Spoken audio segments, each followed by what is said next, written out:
जैसा कि last episode में हमने देखा कि गिरते हुए जियान को जब क्वीन मेड्यूसा बचा रही थी तो वहाँ तभी याओ लाओ आ जाते हैं और वो खुद उसको बचा लेता है और उसको हील करने लगता है। जियान अब होश में आता है और अपने टीचर को 2 साल बाद देखकर बहुत खुश होता है और उनसे पूछता है कि आप कैसे हैं, जिस पर वो बताते हैं कि इतना अच्छा मैंने कभी फील नहीं किया और तुमने अपनी फिक्र ना करते हुए मुझे जगाने के लिए इतनी मेहनत की। इस पर जियान कहता है कि जब तक आप मेरे साथ हो मुझे कुछ नहीं होगा और जो भी मुझे हानि हुई है वो कुछ भी नहीं है। वो अब खड़ा होता है और काइलिन को धन्यवाद बोलता है क्योंकि उसने उसे बचाया, जिस पर काइलिन कहती है कि उसने कुछ नहीं किया, इस ओल्ड मैन ने तुम्हें बचाया है। मुझे तो बस यही डर है कि जितना रिस्क तुम लेते हो कहीं मेरी रिसरेक्शन पिल बनने से पहले ही तुम निपट ना जाओ। ये कहकर वो यहाँ से चली जाती है और याओ लाओ कहते हैं कि क्वीन मेड्यूसा की सोल जब से स्वेलिंग पैथन के साथ मर्ज हुई है तब से ये और ज्यादा ताकतवर हो गई है और मुझे डर है कि फ्यूचर में मेरे लिए भी इसे हरा पाना मुश्किल हो जाएगा। जिस पर जियान कहता है कि काइलिन की तरफ से चिंता करने की हमें कोई जरूरत नहीं है क्योंकि इसका और मेरा 1 साल का एग्रीमेंट हुआ है कि वो इस टाइम पीरियड में मेरे साथ कुछ भी गलत नहीं करेगी।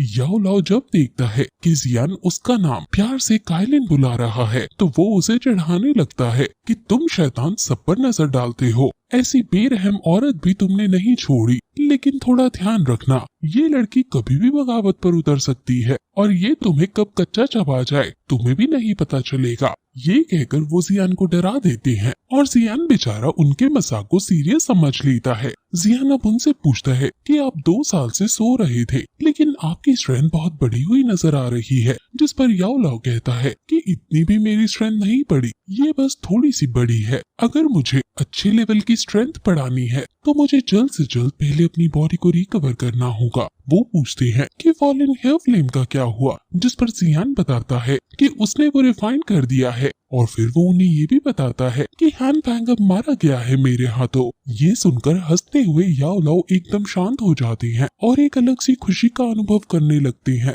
क्योंकि जिसकी वजह से आज उनकी ये हालत है, आज वो मारा गया है और फाइनली इतने सालों बाद उन्हें जस्टिस मिल गया है। वो जियान को धन्यवाद बोलते हैं और फिर लेकिन जियान उन्हें बताता है कि जब मैंने उसको मारा तब अचानक वहाँ सोल हॉल से एक मिस्टीरियस आदमी आ गया और Han Fang की सोल को निकालकर अपने साथ ले गया। ये सुनकर याओ लाओ समझ जाते हैं कि इसका मतलब ये है कि Han Fang अभी मरा नहीं है पूरी तरह से। इस पर जियान चौंक कर कहता है कि क्या फिर सोल हॉल के लोग Han Fang को फिर से जिंदा कर देंगे, जिस पर याओ लाओ हाँ कहता है, लेकिन साथ ही साथ ये भी कहता है कि वो एक बार मर चुका है, इसलिए तुम ज्यादा चिंता मत करो। अभी चिंता वाली बात ये है कि सोल हॉल के वो लोग आखिर तुमसे क्या चाहते हैं। उन्हें शायद पता है अब कि मैं तुम्हारे साथ हूँ, इसलिए वो मुझे ढूंढते ढूंढते तुम्हारे पास जरूर आएंगे और तुम्हें शायद अब उनसे भी टक्कर लेनी होगी। जिस पर जियान कहता है कि जब वो आएंगे तब देखा जाएगा और शायद मेरे फादर की डिसअपीयरेंस के पीछे भी सोल हॉल का ही हाथ है। वहीं दूसरी तरफ हम सोल हॉल के उस मिस्टीरियस आदमी को देखते हैं जो Han Fang की सोल को कुत्तों की तरह घसीट कर ले जा रहा है और वो मरी हुई हालत में कहता है कि मैं तुम्हारा सोल पैलेस के ओल्ड मैन मुगू को जानता हूँ, जिस पर वो गुस्से में कहता है मेरी महान सोल आखिर तुम जैसे कीड़े से कब से फेमिलियर होने लगी। तुम सोच समझ कर कहो जो भी कह रहे हो वरना अंजाम बहुत बुरा होगा। वो उसकी सोल को तड़पाने लगता है, जिस पर वो तड़पते हुए कहता है कि मैंने कुछ साल पहले उसके साथ मिलकर अपने टीचर का मर्डर किया था और मेरे पास वो है जो तुम्हारा सोल पैलेस मुझसे चाहता है और जब ये बात तुम मुगू को बता दोगे तो वो जरूर तुम्हें खुश होकर रिवॉर्ड देगा। ये सुनकर वो गुस्से में पटक देता है और कहता है कि कैसे आदमी हो तुम कि तुमने अपने ही टीचर को मार डाला। अगर तुमने मुझसे झूठ बोलने की इतनी सी भी कोशिश की तो मैं तुम्हें बताऊंगा कि मौत के बाद कैसी यातना इंसान को दी जाती हैं। वो उसे फिर गले में चेन बांधकर घसीटते हुए ले जाने लगता है।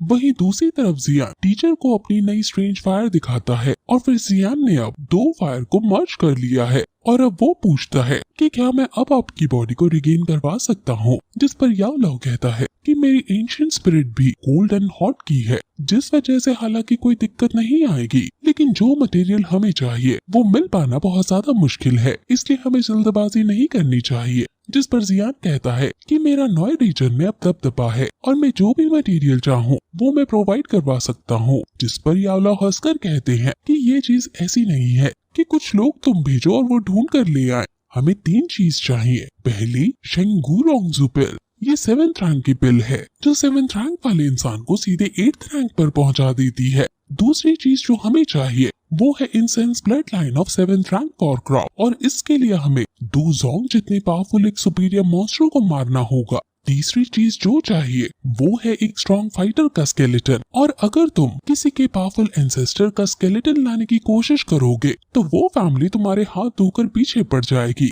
ये सुनकर जियान थोड़ा निराश हो जाता है, लेकिन याओ लाओ कहता है कि इन चीज को हासिल कर पाना काफी मुश्किल है, इसलिए मैंने कहा कि हमें कोई जल्दबाजी नहीं करनी चाहिए। मैं बहुत खुश हूँ कि तुम मेरे लिए हर चीज जल्दी जल्दी करना चाहते हो। जियान निराश है, लेकिन वो अपने टीचर को वचन देता है कि मैं फ्यूचर में अपना बेस्ट दूंगा और इन तीनों चीजों को इकट्ठा करके अपनी बॉडी को रिगेन कर पाऊंगा। याओ लाओ कहता है कि एक बार मेरी बॉडी मुझे मिल जाए फिर मेरी स्ट्रेंथ उससे भी ज्यादा होगी जो मेरी पहले हुआ करती थी। जब मेरे में स्ट्रेंथ आ जाएगी तब चाहे तुम्हारी नन्ही गर्लफ्रेंड जी जूनियर के परिवार से ही टक्कर लेने की बात क्यों ना हो, हम वो कर सकेंगे और तुम उनके सामने शादी का प्रपोजल भी रख सकोगे। जियान को खुद पर डाउट होने लगता है और वो कहता है कि क्या वो मेरे जैसे एक सिर्फ फाइटिंग सीन पर ध्यान देंगे, जिस पर याओ लाओ कहता है कि तुम ज्यादा सोच रहे हो। तुम्हारा जो टैलेंट है उससे तुम जल्द ही अपनी गर्लफ्रेंड यानी जी जूनियर के लेवल को मैच कर सकोगे, और 22 साल की उम्र में ही फाइटिंग किंग को अचीव करना बहुत बड़ी बात है। हालांकि तुम ऐसे अकेले नहीं हो, लेकिन फिर भी बहुत सारे लोगों के तुम ऊपर हो। जियान फिर उन्हें एक चीज दिखाता है, वो उन्हें अपने भाई जियाली की कंडीशन के बारे में बताता है कि उन्होंने चू शेंग पिल को खा लिया है जिससे उनके शरीर में जहर है और उनके पास सिर्फ 1 साल का समय और बचा है उन्हें ये स्ट्रेंथ को गेन करने के लिए, ताकि वो मेरा बदला ले सके। ये सुनकर याओ लाओ हैरान हो जाते हैं और उन्हें बहुत ज्यादा अजीब लगने लगता है, क्योंकि ऐसे पॉइजन का एंटीडोट बनाना भी बहुत ज्यादा मुश्किल होता है। और वो सोचने लगते हैं कि ये जियाओ फैमिली के सारे लोग इतने धर्मात्मा क्यों होते हैं कि अपनी आन को बचाने के लिए अपनी जान तक को कुर्बान कर दे। जियान पूछता है कि क्या हम उन्हें बचा नहीं सकते हैं, जिस पर याओ लाओ निराश होकर कहते हैं कि हालांकि अगर पॉइजन है तो इसका एंटीडोट भी जरूर होता है, लेकिन मैं पूरी तरह से श्योर नहीं हूँ, हम ट्राई कर सकते हैं। अब वो जियान को रेस्ट लेने को कहते हैं और खुद उस पॉइजन के बारे में सोचने लगते हैं और जियान भी कल्टीवेट करने लगता है, जिसके बाद ये एपिसोड फिर यहीं खत्म हो जाता है।